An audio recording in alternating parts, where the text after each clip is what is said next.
Assalamualaikum warahmatullahi wabarakatuh. Perkenalkan kami dari kelompok 1 kelas 12 IPA 6 yang beranggotakan Asyah Pratiwi, Ayuna Depiana, Sabrina Najma Laila, Mailani Putri, Zahra Sania, Rika Apriliana, dan Aan Andriani, mata pelajaran PPKN. Di sini kami akan menjelaskan tentang perlindungan dan penegakan hukum di Indonesia.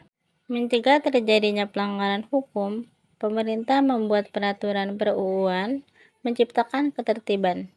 Ketaatan Anda terhadap peraturan merupakan bentuk kesadaran dalam pelanggaran hukum. Perundingan hukum preventif. Perundingan yang diberikan oleh pemerintah dalam tujuan untuk mencegah sebelum terjadinya pelanggaran. Adanya peraturan perundang-undangan dengan maksud mencegah pelanggaran serta membeli rambu-rambu atau batasan. Perlindungan hukum represif. Perlindungan akhir berupa sanksi seperti denda, penjara, dan hukuman tambahan yang diberikan apabila terjadi sengketa atau telah dilakukan pelanggaran. 1. Konsep perlindungan dan penegakan hukum. A. Perlindungan hukum. Pemberian bantuan untuk mendapatkan rasa aman kepada sanksi dan atau korban melalui 1. Pemberian restitusi, 2. Kompensasi, 3. Pelayanan medis, 4. Bantuan hukum. Semuanya bersifat preventif maupun represif, lisan dan tertulis.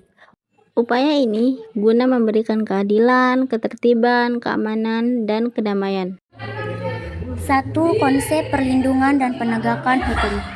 A. Perlindungan hukum. Menurut Satijipto Raharjo, perlindungan hukum adalah memberikan pengayoman terhadap hak asasi manusia atau HAM yang dirugikan orang lain, dan perlindungan itu diberikan kepada masyarakat agar dapat menikmati semua hak-hak yang diberikan oleh hukum. Menurut pendapat Philippus N. Hudson, bahwa perlindungan hukum bagi rakyat sebagai tindakan pemerintah yang bersifat preventif dan represif. Perlindungan hukum yang preventif bertujuan untuk mencegah terjadinya sengketa, yang mengarahkan tindakan pemerintah bersikap hati-hati dalam pengambilan keputusan berdasarkan diskresi.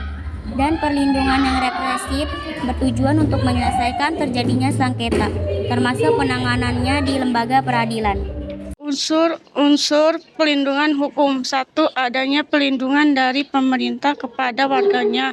2. Adanya jaminan kepastian hukum. 3. Berkaitan dengan hak-hak warga negara. 4. Adanya sanksi hukuman bagi pihak yang melanggarnya. Contoh peraturan pelindungan hukum hak cipta UU No. 28 tahun 2014, Paten UU No.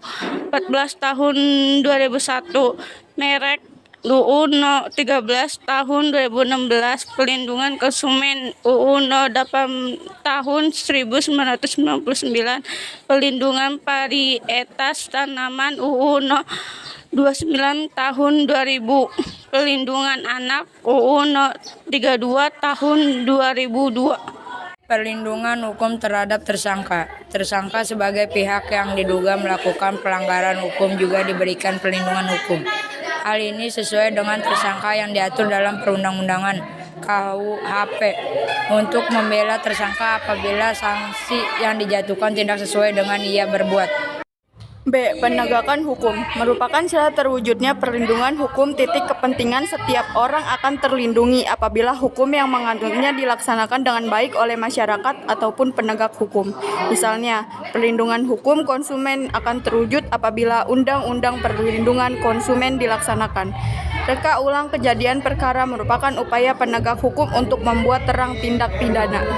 Pentingnya perlindungan dan penegakan hukum. A. Tegaknya supremasi hukum. Supremasi hukum bermakna bahwa hukum mempunyai kekuasaan mutlak dalam mengatur pergaulan manusia dalam berbagai macam kehidupan. Dengan kata lain, semua tindakan warga negara maupun pemerintah selalu berlandaskan pada hukum yang berlaku. Tegaknya supremasi hukum tidak akan terwujud apabila aturan-aturan yang berlaku tidak ditegakkan baik oleh masyarakat maupun aparat penegak hukum. B. Tegaknya keadilan.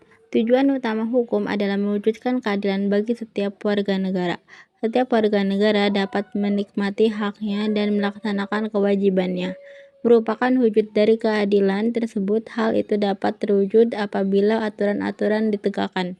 C. Mewujudkan perdamaian dalam kehidupan di masyarakat. Kehidupan yang diwarnai suasana yang damai merupakan harapan setiap orang. Perdamaian akan terwujud apabila setiap orang merasa dilindungi dalam segala bidang kehidupan. Terwujud apabila aturan-aturan yang berlaku dilaksanakan. Hukum dalam masyarakat sebagai berikut. Hukumnya dalam hal ini yang dimaksud adalah undang-undang dibuat tidak boleh bertentangan dengan ideologi negara dan undang-undang dibuat haruslah menurut ketentuan yang mengatur kewenangan.